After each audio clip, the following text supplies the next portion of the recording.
Y bien, leemos la palabra del Señor,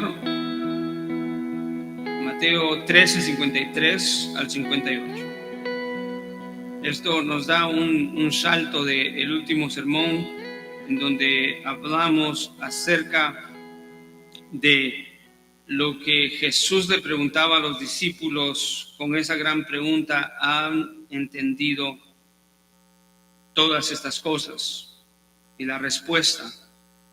Y de ahí entonces hay una continuidad en lo que Mateo está diciendo. Él salta después de dar las palabras de Jesús. En su Biblia están marcadas en rojo quizás, el versículo 52, y él en el versículo 53 empieza una idea nueva y dice: y sucedió que cuando Jesús terminó esas parábolas, lo último de las parábolas fue la pregunta a los discípulos, y al presentar esa parábola del dueño de casa con el tesoro. Y ahora dice Mateo: y sucedió que cuando Jesús terminó estas parábolas, se fue de allí, y llegando a su pueblo, les enseñaba en su sinagoga, de tal manera que se maravillaban y decían: ¿dónde obtuvo esta sabiduría y estos poderes milagrosos? Wow, qué interrogante. Esa palabra ¿dónde? Denota una interrogante muy fuerte. Versículo 55 y dice: ¿no es este el hijo del carpintero? ¿No se llama su madre María? ¿Y sus hermanos Jacobo, José, Simón y Judas?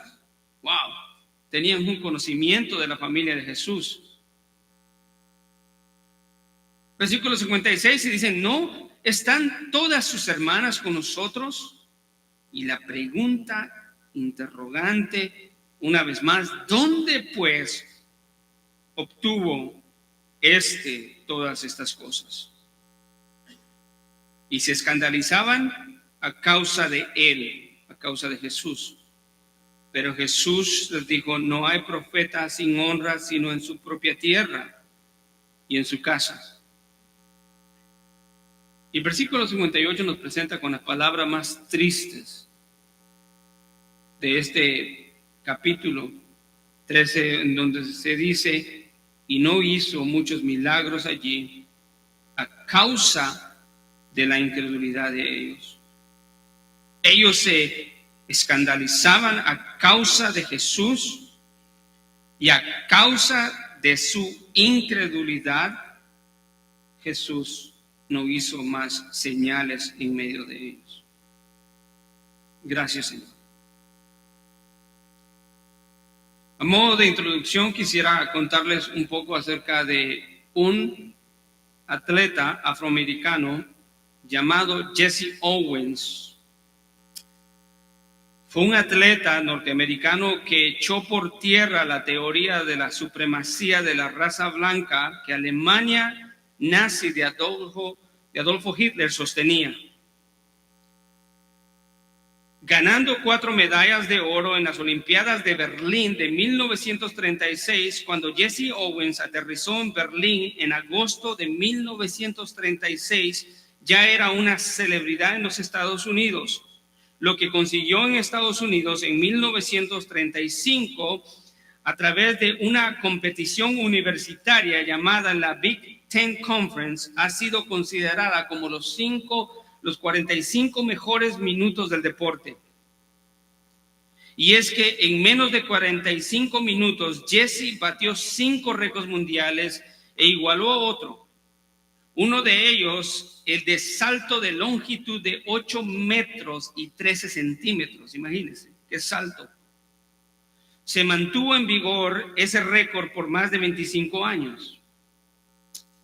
Pero a pesar de ganar 4 medallas de oro durante las Olimpiadas de Berlín, la vida de aquel atleta afroamericano de Alabama seguía siendo la misma que la de muchos de sus compatriotas de color cuando regresó a su país. Después de alcanzar la cima, los alemanes le pedían autógrafos y era felicitado por los aficionados. ¡Qué tremendo!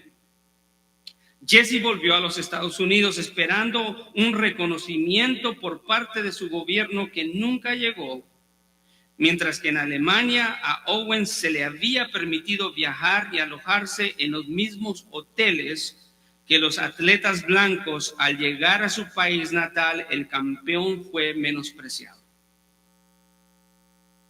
Por si fuera poco, el presidente Franklin Roosevelt nunca llegó a recibirlo en la Casa Blanca como era costumbre con los otros deportistas blancos, porque la prioridad del presidente era conseguir el voto de la población sureña abiertamente racista.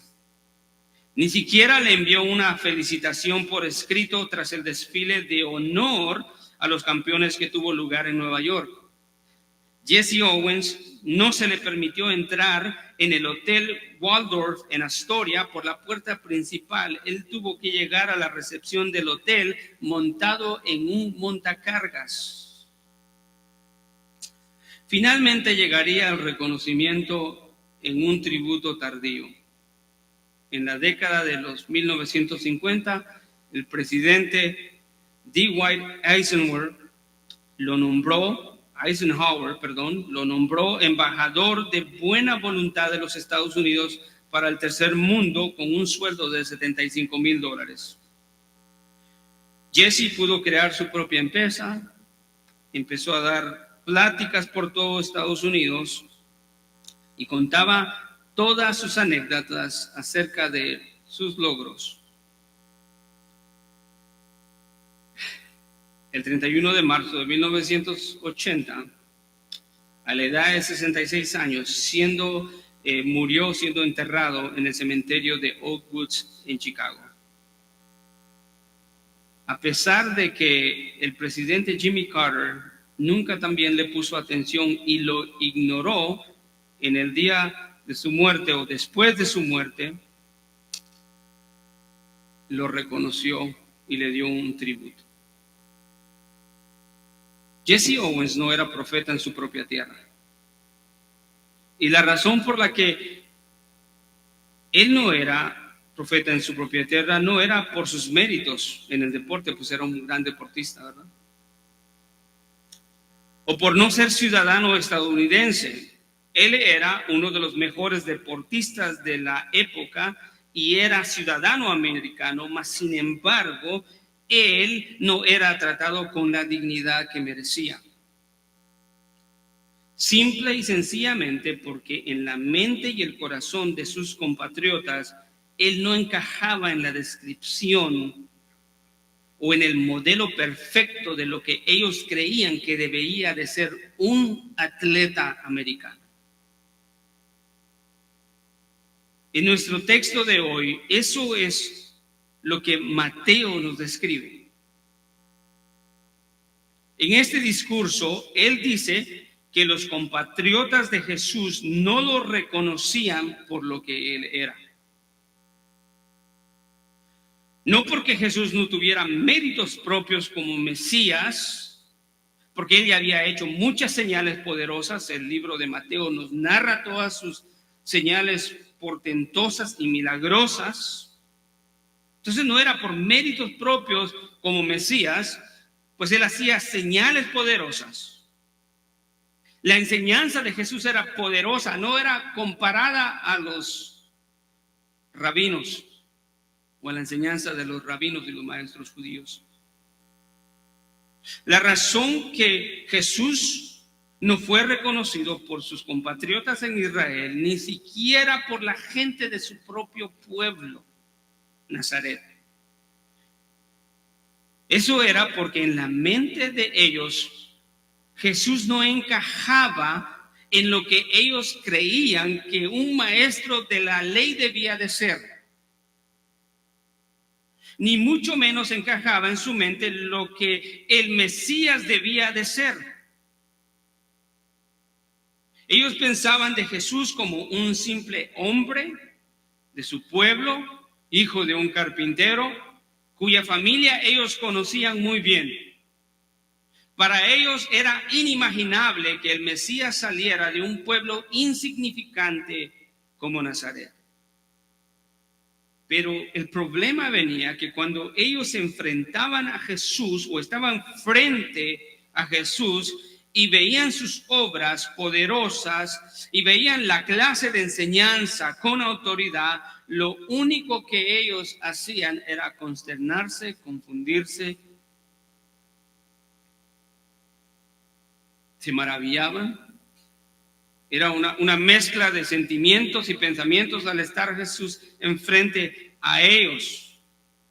¿Cómo puede ser posible que este hombre de nuestro pueblo, que creció aquí, vino a nuestra sinagoga, aprendió, jugó quizás con algunos de ellos cuando era niño? Conocían a su padre José por nombre, a su madre María por nombre, y le dan el calificativo a su padre de carpintero. Y mencionan a cada uno de sus hermanos, 2 de los cuales casi no se sabe nada, y 2 que son escritores bíblicos. Y mencionan hasta todas sus hermanas y dicen, ¿no están ellas entre nosotros hasta hoy? Creo, amados hermanos, que sería bueno aclarar que Jesús no es lo que el mundo dice que es, o lo que el mundo cree que debería de ser. Así como estos hombres en Nazaret o en Israel no tenían un entendimiento claro de Jesús y lo examinaban equivocadamente fuera de las Escrituras, sino lo examinaban por su contexto en el pueblo y en el lugar y quizás su apariencia humilde. Hoy en día hay muchos hombres y mujeres que tienen acerca de Jesús una opinión y un pensamiento equivocado por lo que ellos piensan que es Jesús o lo que debería de ser Jesús.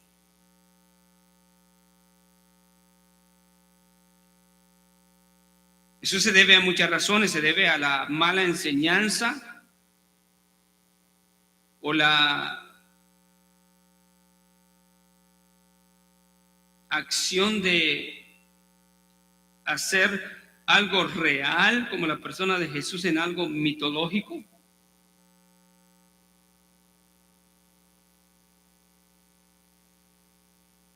Y las consecuencias de eso son terribles y son muy desastrosas. Porque Jesús es la persona más importante para todo ser. Él es de quien el Padre dijo, este es mi Hijo amado, en quien tengo complacencia. Y nadie va a poder complacer al Padre fuera del Hijo. Lo único que complace al Padre y evita la ira de Dios sobre los seres humanos es si ellos están en aquel que lo complace a él.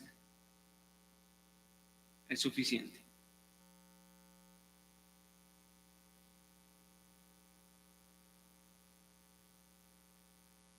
Entonces es bueno asegurarnos de que ¿quién es Jesús? Él es el Salvador del mundo. Él es a quien el Padre envió no para condenar al mundo, sino para que el mundo sea salvo por él. Juan 1:29 dice, he ahí el Cordero de Dios que quita el pecado del mundo. Él es el que quita el pecado del mundo, algo que el hombre no puede hacer por sí mismo.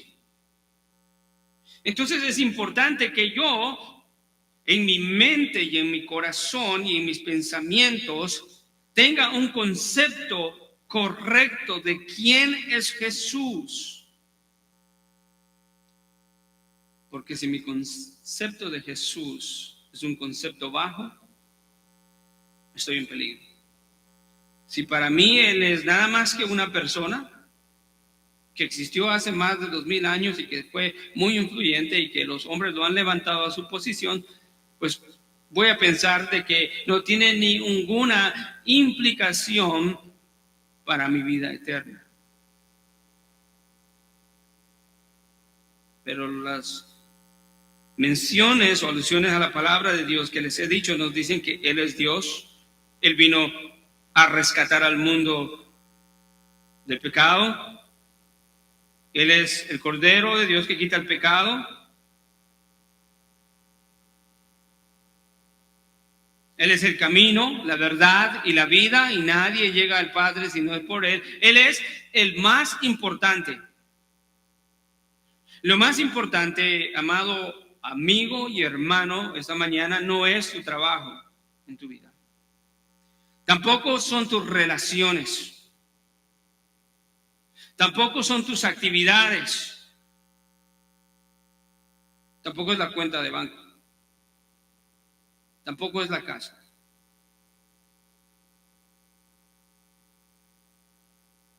Lo más importante para el hombre en todo tiempo es una relación correcta con Dios a través de su Hijo, Cristo Jesús. Y Él es lo importante de lo que estamos hablando hoy. Entonces, Jesús no es lo que el mundo dice que es. Si yo confío en lo que el mundo dice que es Jesús, estoy parado en un lugar muy peligroso.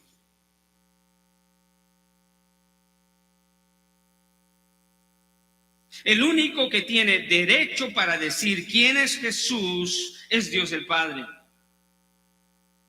Y Él lo hace a través de su palabra, la Biblia. Acá nos dice verdaderamente quién es Jesús. Y como hemos dicho antes, Dios nunca prometió ni dijo nada de su Hijo Jesucristo fuera de las Escrituras. Romanos 1, 2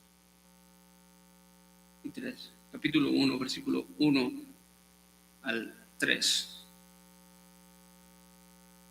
Él no ha prometido nada de su Hijo, ni ha informado nada de su Hijo fuera de las Escrituras.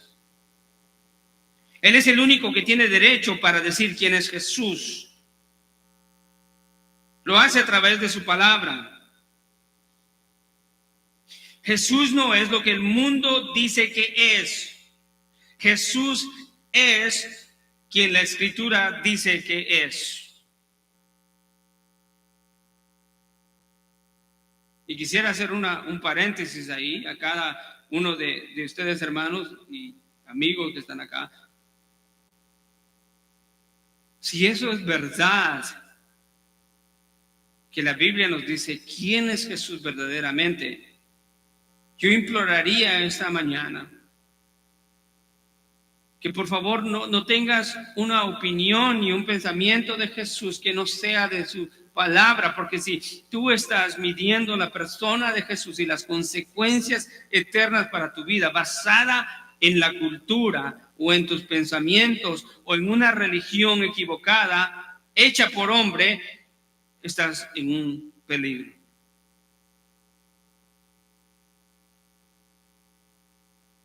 Muchos hombres y mujeres piensan equivocadamente acerca de Jesús y ni siquiera quieren considerar la única fuente confiable para saber quién es Jesús, la Biblia. Confían en sus propias conclusiones, confían en sus ideas acerca de Jesús, confían en las enseñanzas falsas de maestros falsos, quienes presentan a un Jesús que no es el de la Biblia.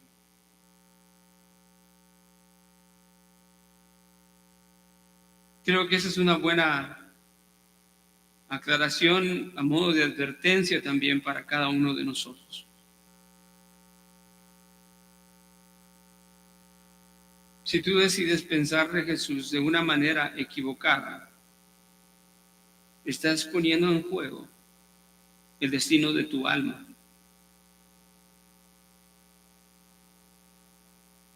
O sea, esto es de vida o muerte.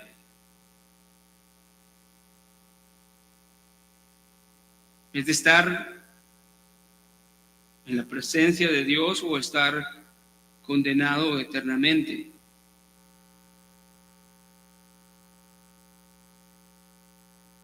Jesús dice en el versículo 53 que cuando Él terminó esta parábola se fue de ahí. Es hermoso ver que a pesar del rechazo, el ministerio de Jesús era un ministerio ambulante. No era un ministerio estancado en una sola región. Y lo hemos visto en los evangelios, lo hemos visto en Mateo principalmente, que es el libro que estamos estudiando. El ministerio de Jesús no era un ministerio para una sola región. Y eso demuestra su misericordia para buscar a aquellos que no tienen la capacidad de buscarlo. No era de una sola región ni de una sola aldea, desde lugares como el mar de Galilea,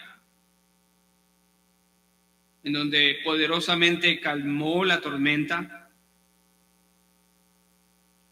En Capernaum, la ciudad donde se asentó, que se consideraba como su ciudad, pero en realidad él era de Nazaret. Samaria, voluntariamente y soberanamente, providencialmente esperando a la mujer samaritana para darle agua de vida eterna.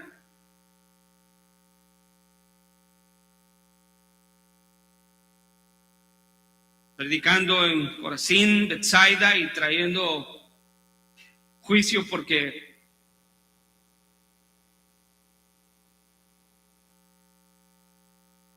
no creyeron. Jerusalén, Cana, Gadaria y de regreso a Nazaret. ¿Cuánto debemos aprender nosotros de la misericordia de Jesús en buscar a los que necesitan escuchar el evangelio del reino?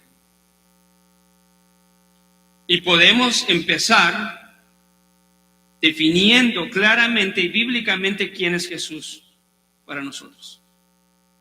Porque si no entendemos quién es Él,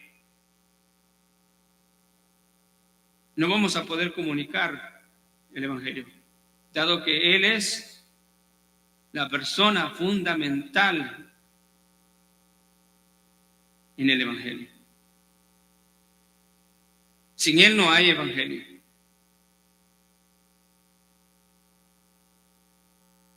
Y si no tenemos misiones, y si no estamos yendo de ciudad en ciudad, o en pueblo, o país en país, por lo menos deberíamos de empezar a definir y a conocer a nuestro Dios para que podamos comunicarlo de una manera eficaz.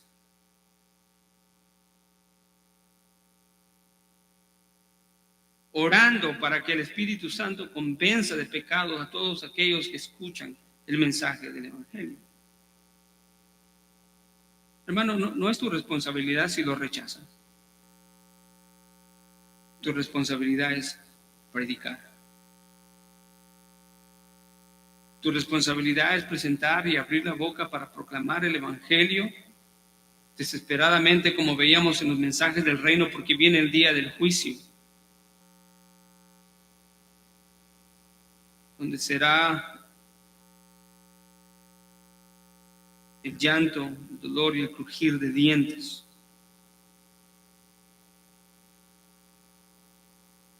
Ahí deberíamos empezar, y por lo menos si no vamos a lugares fuera de la ciudad, por lo menos en el trabajo, en la casa. ¿Te has preguntado cuántas personas a tu alrededor tienen un concepto equivocado de quién es Jesús? Lo ven como un gran hombre, lo ven como un ser espiritual, pero que no están interesados en Él. Se asombran de lo que se habla de Él a través de toda la historia y lo que ha hecho, y las iglesias y cómo se predica domingo a domingo, pero no están interesados en Él. Una persona así tiene un concepto equivocado de quién es Jesús.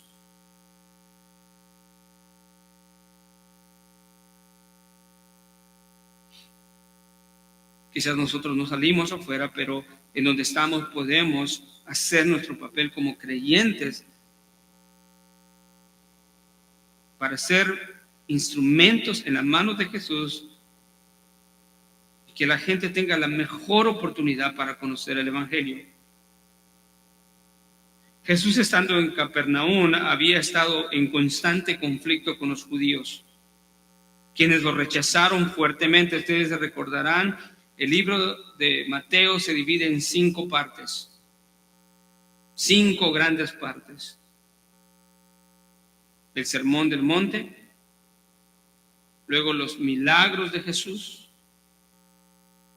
y el rechazo constante de los judíos que vieron los milagros y las señales de Jesús, empezando con la sanidad del leproso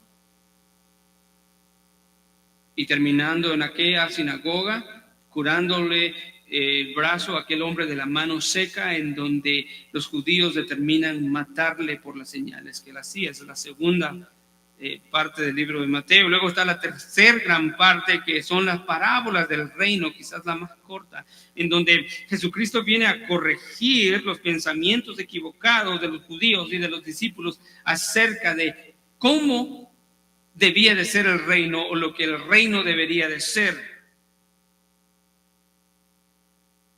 Y ahora, en estos últimos versículos de las parábolas del reino, es un momento de transición y empezará, de acuerdo al Evangelio de Mateo, el ministerio de Jesús a concentrarse en los gentiles.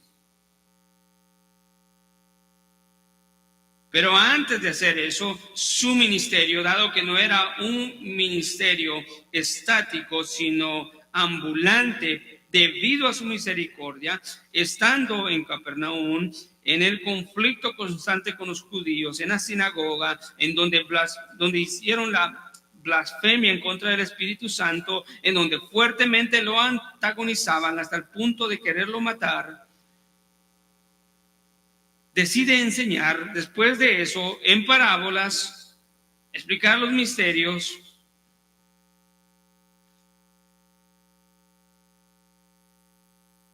instruir a los discípulos acerca de los misterios del reino, pero esconder esas verdades de los rebeldes, lo cual dejó muy en claro que el reino de Dios no era como ellos creían que debía de ser, y cumplió ese propósito, llegó a su finalidad, y ahora dice la palabra de Dios que se va para su pueblo. Se fue de ahí.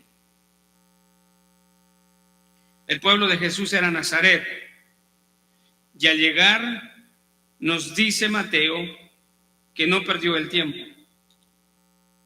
Puede verlo en el texto. Y llegando, se ve un sentido de continuidad y progresión en la palabra llegando, que es un participio que denota continuidad. Y llegando a su pueblo, les enseñaba. Él no perdió el tiempo, les enseñaba. ¿En dónde? En su sinagoga. Él había crecido ahí, él era conocido como el carpintero o el hijo del carpintero, pero ahora había llegado a enseñarles. Esta era la sinagoga de su pueblo. Ellos lo conocían muy bien. Fue allí donde Jesús recibió su instrucción como todo joven acerca de la ley. Era donde él asistía para aprender la ley de Moisés. Pero ahora estaba enseñando. Un cuadro de esto lo podemos ver claramente con el texto paralelo en Lucas 4:16. Puede ir conmigo a Lucas 4:16.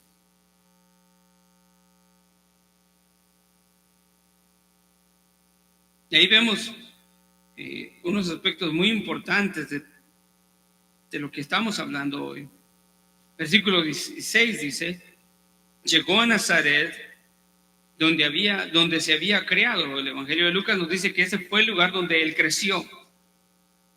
Y según su costumbre, entró en la sinagoga. O sea, Jesús estaba acostumbrado. Mire, allí hay una cosa tan importante, que Jesús tenía una costumbre de ir a la sinagoga para adorar.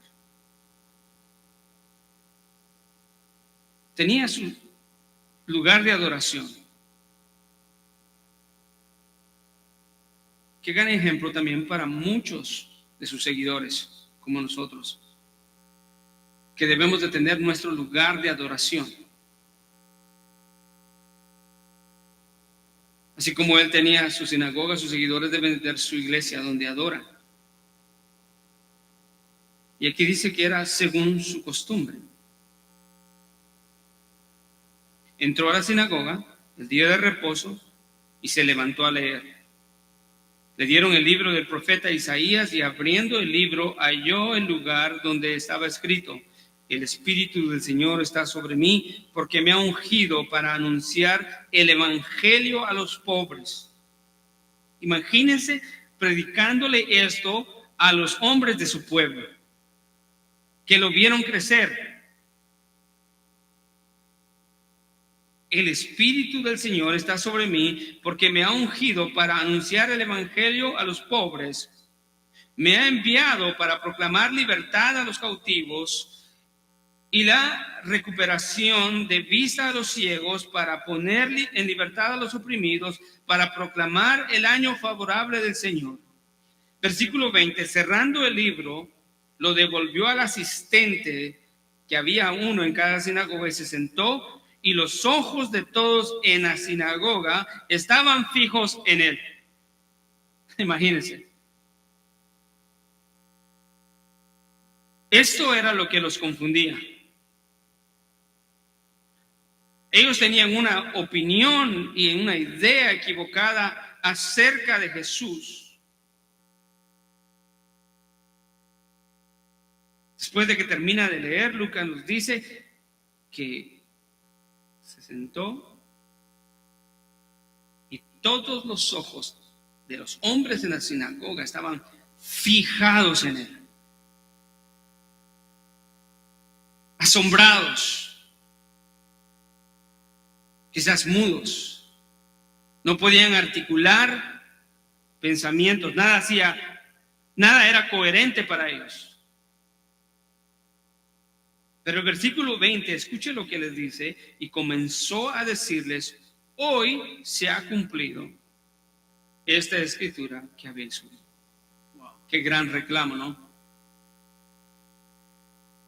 Qué manera de decir: yo soy el Mesías.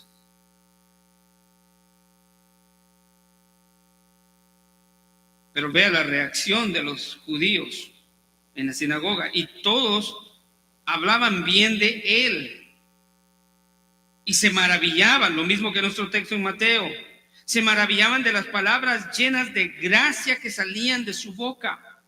O sea, era innegable. Y decían: ¿no es este el hijo de José? O sea, no hacía sentido en la cabeza de ellos escuchar palabras de gracia y de sabiduría de este hombre que había crecido en su pueblo, y la conclusión de ellos decían: ¿no es este el hijo de José?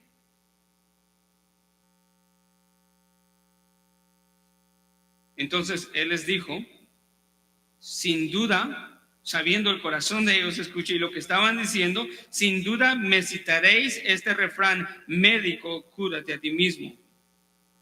Esto es todo lo que oímos que se ha hecho en Capernaum, hazlo también aquí en tu tierra. Una vez más,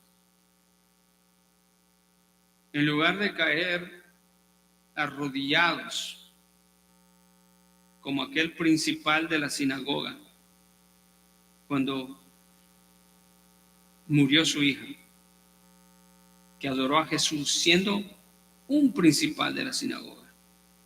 Era casi imposible que un principal de la sinagoga cayera y adorara a Jesús de la forma que este hombre lo hizo cuando le llegó a pedir misericordia por su hija. Porque él tenía de amigos a sacerdotes, fariseos, escribas, pero a él no le importó. Tuvo una fe valiente Y más que una fe valiente, una fe convincente de parte de Dios, de quién era Jesús. Porque para sus compañeros de ese principal de la sinagoga, ¿sabe qué era? Para los compañeros de los fariseos, los judíos y los sacerdotes, Jesús no era más que un falso profeta.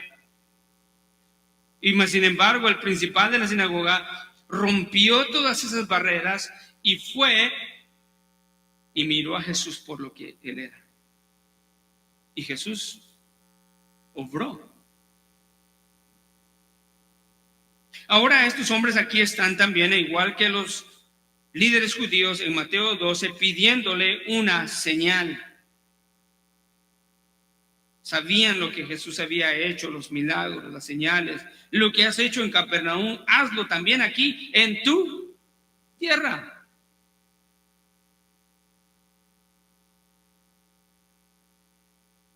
Y vuelve a repetir acá, Lucas dice, en verdad os digo que ningún profeta es bien recibido en su propia tierra. Pero en verdad os digo, muchas viudas había en Israel en los días de Elías, cuando el cielo fue cerrado por 3 años y 6 meses, y cuando hubo gran hambre sobre la tierra, y sin embargo a ninguna de ellas fue enviado Elías, sino a una mujer viuda de Sarepta, en la tierra de Sidón. Y muchos leprosos había en Israel en tiempos del profeta Eliseo, pero ninguno de ellos fue limpiado, sino Naamán el sirio. Wow, eso era una sanción para ellos. Le recuenta las historias en el Antiguo Testamento, y diciendo, cuando había esta necesidad, a ninguno de ellos fue enviado siendo el pueblo de Israel, sino fue enviado ¿qué? A gentiles. Pero quiero enfocarme en los últimos 2 versículos, 28 y 29. Escuche la reacción de ellos. Y todo en la sinagoga se llenaron de ira cuando oyeron estas cosas. Mateo no nos narra eso. Mateo nos hace conciso el relato, pero Lucas dice que todos que se llenaron de ira cuando oyeron estas cosas de Jesús. Y levantándose le echaron fuera de la ciudad, escuche, y le llevaron hasta la cumbre del monte sobre el cual estaba edificada la ciudad. ¿Para qué? Para despeñarle, para matarlo. Pero él, pasando por en medio de ellos, se fue. Wow. Sin duda alguna, la forma de enseñanza de Jesús era poderosa. Ellos, al escuchar lo que Jesús les decía o les enseñaba, se asombraban de la forma poderosa de sus señales, de la sabiduría. Y dice nuestro texto, de tal manera que se maravillaban y tenían estas interrogantes. Y quiero que pensemos en esas interrogantes de esta manera, porque las interrogantes venían no porque ellos quisieran buscar la verdad, sino porque nada de lo que estaban viendo enfrente a ellos tenía sentido. Nada. Las preguntas de ellos decían, ¿dónde obtuvo esta sabiduría y estos poderes milagrosos? Es un interrogante muy fuerte. Versículo 55 dice, ¿no es este el hijo del carpintero? ¿No conocemos a su padre? Es carpintero, él no puede ser otra cosa más que un carpintero. ¿Qué es lo que las personas piensan de Jesús hoy en día? Quizás piensan de él todavía que él fue un carpintero de hace más de 2000 años, que fue un hombre que se creó un profeta pero que no era nada, que era un hombre del vulgo, de un pueblo polvoriento? ¿Qué es lo que crees de Jesús?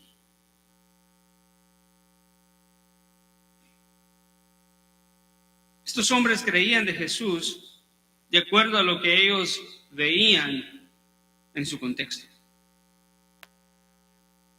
Sigo con el versículo 55. ¿No es este el hijo del carpintero? ¿No se llama su madre María y sus hermanos Jacobo, José, Simón y Judas? O sea, ellos estaban súper convencidos que tenían la información necesaria de quién era Jesús y lo estaban calificando de acuerdo a la información que ellos tenían. Versículo 56, ¿no están todas sus hermanas con nosotros? Quizás algunas de ellas casadas con hombres del pueblo que estaban en la sinagoga. Este no puede ser profeta, se cree profeta, pero no es nada que un profeta, es un carpintero.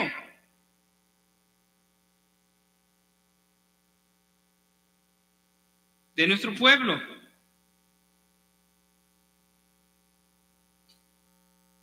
Pero les asombraba la manera en que enseñaba. Para ver cómo esto era realidad, vaya conmigo a Mateo 7:28.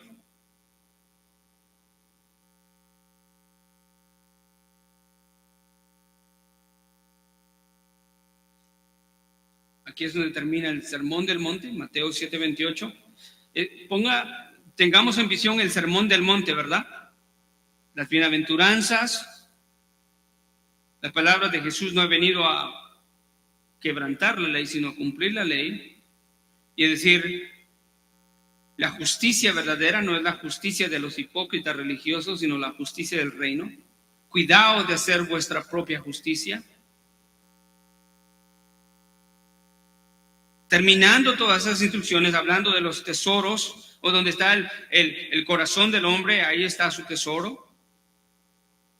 Terminando esas palabras en el versículo del 7:28, escuche, dice, cuando Jesús terminó, esto es el Sermón del Monte, cuando él terminó estas palabras, las multitudes que se admiraban de su enseñanza, porque les enseñaba como uno que tiene autoridad y no como los escribas. Los escribas enseñaban con habilidad sorprendente, pero Jesús enseñaba con autoridad. No importa qué tan hábil sea una enseñanza, no importa cuántas horas de estudio para un sermón o para una enseñanza, no importa cuántos diplomas de maestrías, doctorados en teología, todas estas cosas, no importa cuán grande sea tu biblioteca. Nunca, nadie se podrá comparar a la enseñanza con autoridad como la de Jesús. Es por eso que tenemos que tener cuidado de presentar la palabra a Jesús como Él lo enseña en su palabra. Mateo 22:33, vaya conmigo ahí en este libro, es el mejor contexto de todo lo que estamos hablando. Mateo 22:33. Estos versículos son en anticipación a la exhortación o la corrección o el regaño de Jesús a los fariseos, pero acá en este versículo dice Jesús diciendo, yo soy el Dios de Abraham, citando, el Dios de Isaac y el Dios de Jacob. Él no es Dios de muertos, sino de vivos. Tenían una disputa en cuanto a la resurrección de los muertos. Versículo 31 dice, y en cuanto a la resurrección de los muertos, ¿no habéis leído lo que os fue dicho por Dios cuando Él dijo, yo soy el Dios de Abraham, y el Dios de Isaac, y el Dios de Jacob? Versículo 33, al oír esto, las multitudes que se admiraban de su enseñanza.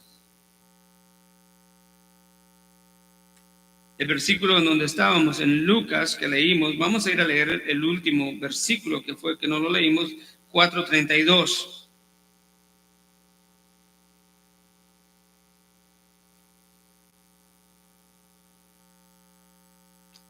Y dice, y se admiraban de su enseñanza, porque su mensaje era ¿qué?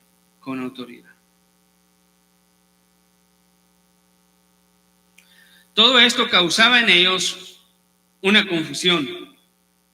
Todo en esto causaba en ellos interrogantes, porque no podían concebir ni podían juntar las dos cosas.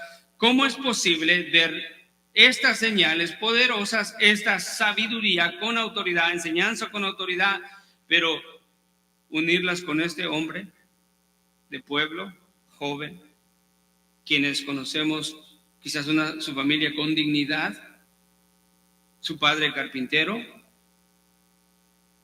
¿Cómo puede ser?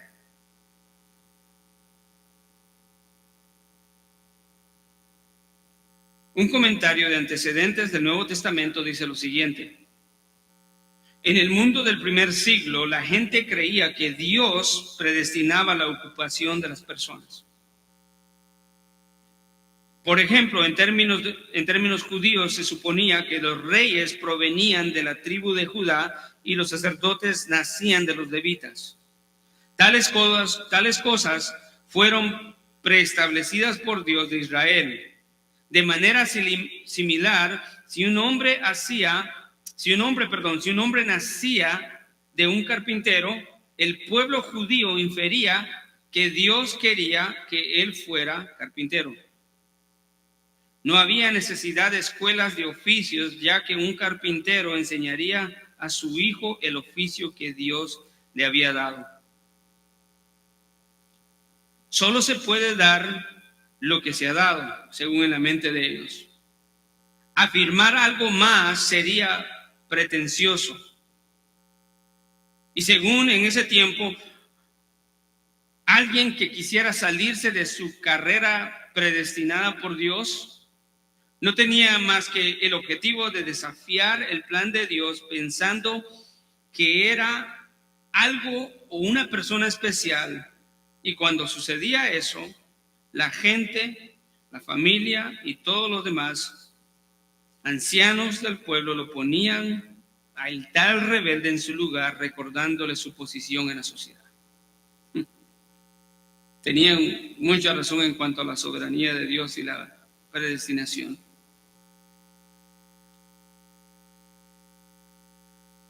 Pero fallaron en ver qué persona tenían enfrente. Imagínense, ellos creían, este es un rebelde.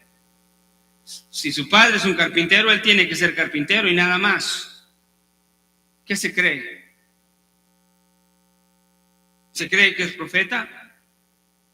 Bueno, enseñaba mejor que un profeta. Y hacía señales que ningún profeta hacía. En la mente de las personas que asistieron a la sinagoga ese sábado, no les cabía la idea de que este joven carpintero fuera algo más que un carpintero. De ahí que hacen las preguntas retóricas, que eran producto de su incredulidad, las cuales en las mentes de ellos solo tenían una respuesta: este no es más que un hombre simple, hijo de José, carpintero, y su madre María y sus hermanos, a los cuales conocemos muy bien. Se cree que en Nazaret, en esos tiempos, en ese momento, era un pueblo de no más de 2,000 personas. Todos seguramente se conocían muy bien. Y esto era un obstáculo para ellos. El hecho de que sabían quiénes eran cada uno de los miembros de su familia, mencionándolo por nombre, era sorprendente.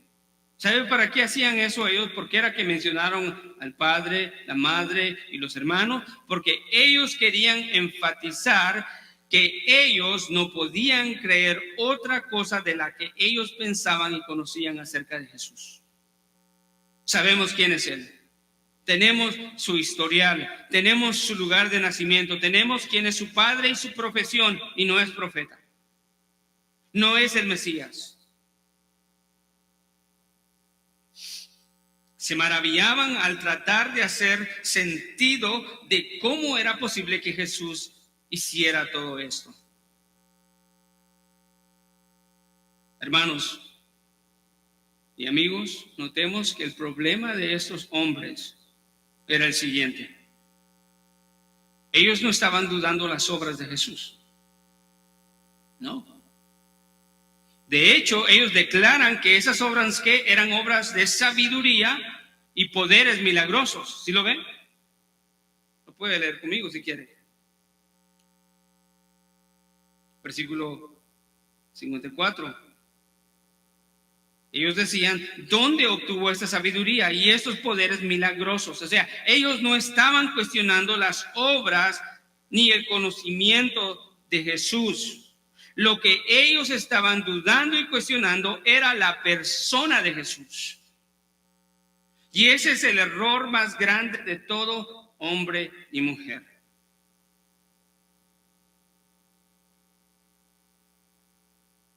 ¿Cómo considera a Jesús importante para su vida?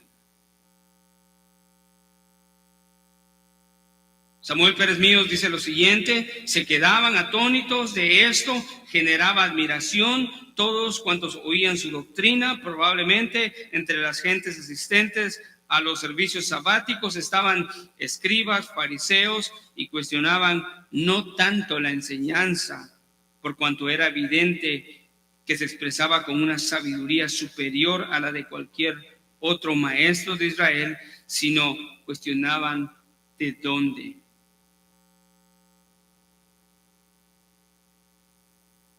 Esto, amados hermanos, nos sirve mucho a nosotros y nos da a entender cómo es que el hombre se escandaliza no tanto de las obras de Jesús, no tanto de la sabiduría de Jesús. Todos quieren esas cosas, pero creo que aquí hay una advertencia para toda persona. Ellos no se escandalizaban de la enseñanza, sino se escandalizaban que la palabra de Jesús. La palabra escandalizar significa que ellos se ofendían, y la palabra tiene el sentido de ocasión de caer. Se ofendían de Dios, eso era lo que se ofendían de Él. Por Jesús. No lo podían soportar. Quizás hubieran aceptado las obras y la enseñanza de Jesús si tan solo no viniera de Jesús.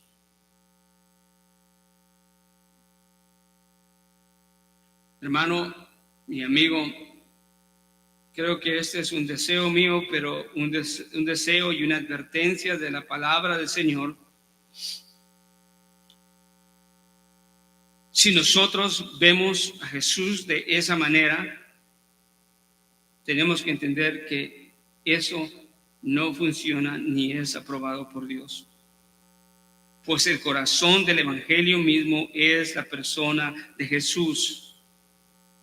Hoy en día se sigue repitiendo esta misma historia. La gente está interesada en las señales, en los supuestos actos milagrosos de Jesús, con tal de que Jesús no sea el primero. Esto ha llenado iglesias enormemente, porque Jesús no es el primero. Esto ha levantado movimientos populares enormes, en donde abunda la asistencia de las personas, pero han exiliado a Jesús. Lo han calificado de una manera que no es. Se han olvidado que Él mismo dijo en Juan 14:6, yo soy el camino, la verdad y la vida, y nadie viene al Padre si no es por mí. El que me ha visto a mí, ha visto al Padre. Y una manera más preciosa de poderlo entender está en Juan 17:1. Vamos a verlo. Juan 17:1.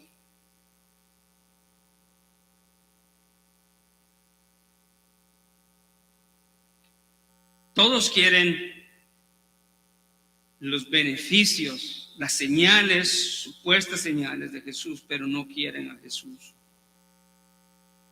17:1 dice: estas cosas habló Jesús y alzando los ojos al cielo dijo: Padre, la hora ha llegado, glorifica a tu Hijo para que el Hijo te glorifique a ti, por cuanto le diste autoridad sobre todo ser humano. Escuche, eso es lo importante de entender a Jesús correctamente, porque Jesús es quien Dios el Padre le ha dado autoridad sobre ¿quién?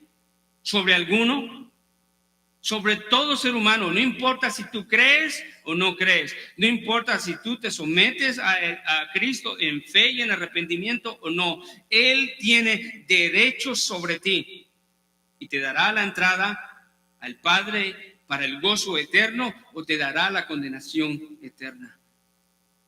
Entonces no se trata de solamente calificar a Jesús con mis propios pensamientos y mis propias ideas, o con las ideas equivocadas de falsos maestros, o con las ideas equivocadas de personas que no entienden lo que la Biblia dice acerca de Jesús.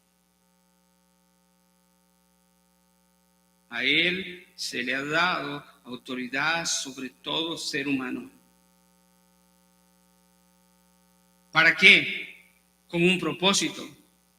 Quiero que pongas atención y que pudiéramos llevarnos estas palabras. ¿Cuál es el propósito por el cual Dios el Padre le ha dado autoridad a Jesús sobre todo ser humano? ¿Es para qué? Para que dé vida eterna a todos los que tú le has dado, esto es a los escogidos, ya no todo el mundo, todo ser humano. Y escucha el versículo 3, y esta es la vida eterna. ¿Cuál es? Que te conozcan a ti, al único Dios verdadero, y a Jesucristo, a quien tú has enviado. Esa es la importancia. Pero hoy en día quieren los milagros, pero siempre y cuando Jesús no sea el primero.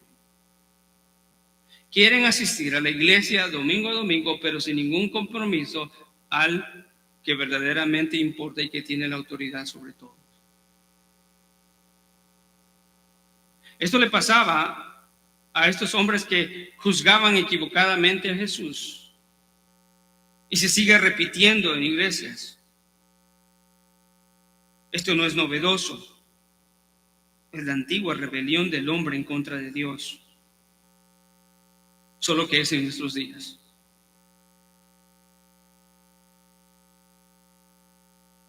Hoy en día están dispuestos a aceptar enseñanzas vacías, novedosas, filosóficas, humanistas de Jesús, informales, sarcásticas y hasta místicas de Jesús, siempre y cuando no le den el primer lugar con autoridad que Él tiene.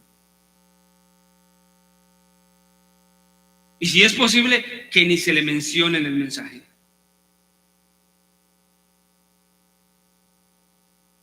Porque si se le menciona, lo exilian, lo sacan.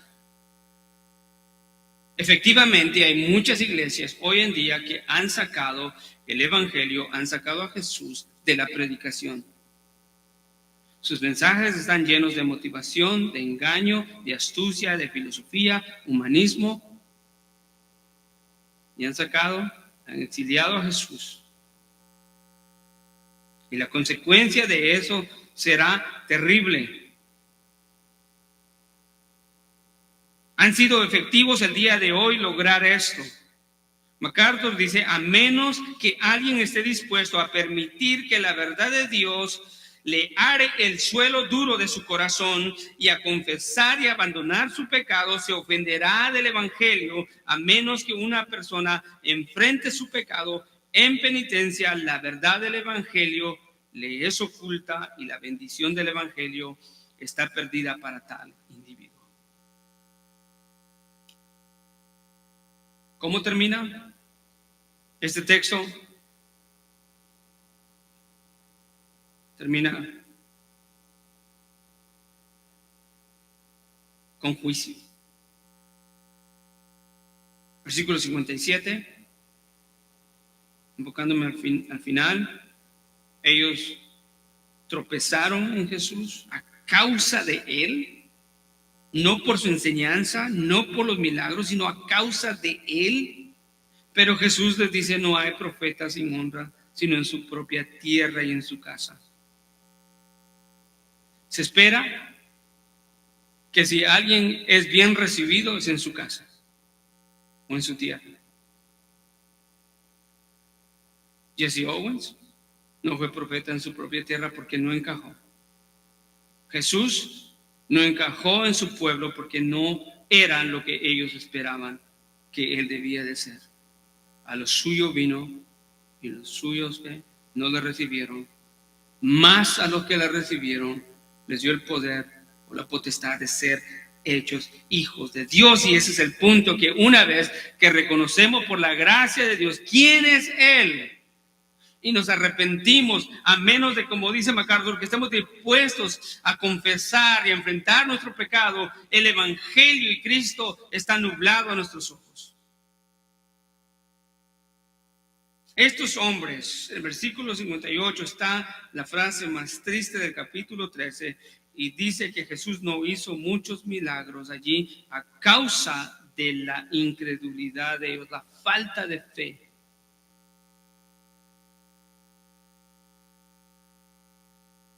La falta de fe. Ahora, la fe no activa el poder de Cristo para hacer milagros. Como quien dice, tengo que tener fe para que Dios haga milagros. No es eso lo que está diciendo. Jesucristo no iba a dejar que un show se diera en ese lugar sin considerar que estos hombres estaban perdidos y rebeldes en su oposición y rechazo de Él. Y más bien, Jesús no hizo muchos milagros ahí, al mismo tiempo trayendo condenación y al mismo tiempo teniendo misericordia de ellos para no acumular más castigo y ira sobre ellos, porque mientras más verdad se conoce, más fuerte es la condenación por su rechazo. Es misericordia. Jesús no hizo muchos milagros de ahí a causa de la incredulidad de ellos. ¿Cómo debemos entender este mensaje para nuestra vida, hermanos? Es importante que no creamos de Jesús de tal manera que refleje incredulidad. Jesús no es lo que el mundo dice que es. Y para llevarlo más cerca, Jesús no es lo que tus pensamientos dicen que Él es. Jesús es lo que la palabra de Dios dice que es. Y Él es nuestro Salvador, pero también Él será el último juez, quien tiene toda autoridad sobre todo ser humano. Él es el que tiene el poder para dar vida eterna o condenación eterna. ¿Cuál quieres tú? ¿Cuál quieres tú? ¿Cuál es tu conclusión acerca de Jesús? ¿Es una que refleja y da la oportunidad para la salvación, o es la otra que refleja la oportunidad para perdición? Yo te aconsejo el día de hoy, escoge la oportunidad para salvación. Piensa bien y correctamente de Jesús. No lo ignores, no lo rechaces, no lo subestimes, no te engañes a ti mismo. Él es el Rey de Reyes y Señor de señores, el Creador de todas las cosas, nuestro Salvador, Jesucristo. Gracias, Padre. Gracias, Padre, por tu palabra. Pedimos, Señor, por todos aquí presentes, para que nuestros corazones, Señor, siempre estén guardados, Señor, de no cometer los errores que estos hombres cometieron al juzgar a Jesús de una manera equivocada, sin considerar tu palabra. Es lo más trágico que puede suceder a los hombres. Hay hombres y mujeres que pasan una vida entera practicando cosas y hablando cosas de Jesús que no lo representan. Hay personas que viven su vida ajenas a la realidad de la autoridad de Jesús a sus vidas.